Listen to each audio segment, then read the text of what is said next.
పైన ఏమైంది కింద ఏమైందని చూడాలి. అయినా పర్వాలేదు అనేది ఉండదు బైబిల్లో, నిజమే. కానీ నీ మాట చొప్పున అని వాళ్ళ కుడివైపుకి సీమోను వేసినప్పుడు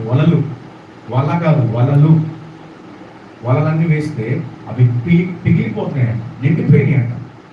అప్పుడు వాళ్ళు సైగ చేశారంట, ఇంకొక బోట్ ఉంది కదా అక్కడ, వాళ్ళని పిలిచారంట. అవన్నీ నిండిపోయి పడవలు మునిగిపోవడం ఆరంభించినాయి అని రాసుకుంటారు. రాత్రంతా ఒక చేప దొరకలేదు, ఉదయానికి పిగిలిపోయి పడవలు దోణిలో నిండిపోయేంత ఎలా దొరికినాయి?